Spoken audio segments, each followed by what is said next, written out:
pessoal, sejam todos bem-vindos. Esse é o nosso módulo 5 do curso de Comissão Interna de Prevenção de Acidentes. Nós vamos falar de uma forma resumida, sobre noções de legislação trabalhista e previdenciária relativa à segurança e saúde no trabalho. Então, para nós aí, um conceito de acidente. O acidente tem um conceito de trabalho muito amplo e ampara o trabalhador de uma forma muito completa. Então, neste texto, nota-se a clareza da proteção que a lei oferece ao trabalhador, e um amparando nas mais variadas situações e deixando o empregador com muita responsabilidade em suas mãos. Então, aí no artigo 19, da Lei 8.203 do ano de 91, o acidente do trabalho é aquele que ocorre pelo exercício do trabalho a serviço da empresa, provocando lesão corporal ou perturbação funcional que cause morte ou perda ou redução permanente ou temporária da capacidade para o trabalho. Então, isso é uma definição do acidente. Ele pode provocar tanto lesão corporal como perturbação funcional. A lesão corporal é o resultado bem-sucedido de qualquer agressão ao corpo. Pode dizer respeito à debilitação de um órgão do corpo humano, por exemplo, feridas, cegueira causadas por um lançamento de um estilhaço no olho. E também a perturbação funcional é o prejuízo do funcionamento de qualquer parte do corpo, órgão ou sentido, como, por exemplo, a perda da capacidade de ouvir por parte de um trabalhador no ambiente de trabalho, no caso relacionado à doença ocupacional, ou fora desse ambiente de trabalho, que é relacionado a não ocupacional. É importante observar que nos períodos destinados à refeição ou descanso, ou por ocasião da satisfação de outras necessidades fisiológicas, no local de trabalho ou durante este, o empregado é considerado no exercício do trabalho. Então, exemplo aí, se um funcionário for comprar um sanduíche na esquina durante o trabalho e for atropelado, será considerado acidente do trabalho. Afinal, ele estava no período de trabalho e foi comer, ou seja, satisfazer uma necessidade fisiológica. Então, também é considerado acidente do trabalho. A doença profissional, que é aquela que é desencadeada através do exercício da sua função. Ela não existia, um exemplo aí é a surdez ocupacional. O trabalhador entrou com a audição boa e lá ele contraiu essa doença, teve perda de audição, foi através da sua exposição ao ruído. Então, é importante lembrar, doença profissional é aquela adquirida em função do risco específico da função. Um outro exemplo aí é um soldador que desenvolveu catarata.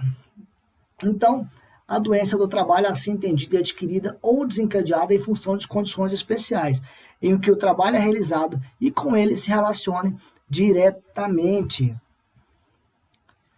A doença do trabalho tem a ver com o ambiente em que o trabalho é realizado. Por exemplo, trabalhador que trabalha em um ambiente com muitas máquinas pode desenvolver a surdez. Neste item não inclui doenças degenerativas inerentes a determinadas faixas de idade. Por exemplo, os idosos, existem algumas doenças que podem ter por conta da idade. Se caso ele contrair essa doença dentro do ambiente de trabalho, pode ser que não será considerada por conta se uma doença relacionada à sua idade. E em casos excepcionais em que a doença não se enquadrar nos itens anteriores, o INSS considera os mesmos direitos e benefícios garantidos, os casos de acidente do trabalho. Então, o empregador ele tem uma responsabilidade muito grande com esse funcionário em relação a caso ele se acidente. O empregador é responsável pela prestação de serviço. Ele é quem contrata, assalaria e dirige a prestação de serviço. Então, cabe a ele ônus e bônus advindo desta prestação de serviço. Em caso de acidente, e outras pessoas poderão responder solidariamente, veremos sobre responsabilidade e penalidade. Então, ele pode responder tanto na esfera civil, criminal, trabalhista e na esfera previdenciária, de todas as formas, e tem determinados itens que ele pode responder. Então, na esfera civil, através de indenizações. Criminal, prisão. Trabalhista, estabilidade do emprego. Na esfera previdenciária, recebimento de benefícios acidentários. Nós temos também aí um outro assunto relacionado ao acidente do trajeto. O que é o acidente do trajeto? Um acidente do trajeto é aquele que ocorre pelo exercício do seu trabalho, no período que você sai da sua casa e vai para a empresa, e sai da empresa e vai pelo seu trabalho. Sai da empresa e vai para a sua casa. Dentro de um determinado espaço de tempo e também de um trajeto habitual que você possa passar. tá? Para ser considerado acidente de trajeto, o trabalhador deverá estar no trajeto normal, isto é, o caminho percorrido para ir ao trabalho, habitualmente. Não precisa ser o mais curto, e sim o habitual. Caso o funcionário em um determinado dia resolva passar por um outro caminho mudando seu trajeto, seja lá por qual motivo for, e se acontecer um acidente, poderá haver descaracterização. E o tempo de percurso, o tempo normal de percurso deve ser compatível com o tempo normal de trajeto. Assim, se a pessoa sair do trajeto, como no exemplo acima, e exceder o tempo normal, ela também poderá ter um acidente descaracterizado. Resumindo, o tempo utilizado deve ser compatível com a distância percorrida, né? Além disso, o trabalhador ele tem direito de recusa, né? O direito de recusa nada mais é ele se recusar a estar em uma situação de risco grave e iminente à sua saúde, né? Então, ali, o que nos diz ali na Constituição Federal? No artigo 7º, são direitos dos trabalhadores urbanos e rurais, além de outros que visam a melhoria de sua condição social, redução dos riscos inerentes ao trabalho por meio de normas de saúde, higiene e segurança, e o direito à segurança do trabalho é garantido até pela lei maior do nosso país, como vimos acima. Quando esse direito é desrespeitado, ele abre ao trabalhador o direito de exercer recusa ao trabalho, ou até mesmo se desligar da empresa solicitando os valores que teria o direito em uma dispensa natural ou sem justa causa.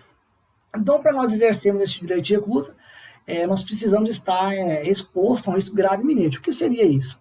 Considera-se grave iminente risco de toda condição ou situação de trabalho que possa causar acidente ou doença relacionada ao trabalho, com lesão grave à integridade física do trabalhador.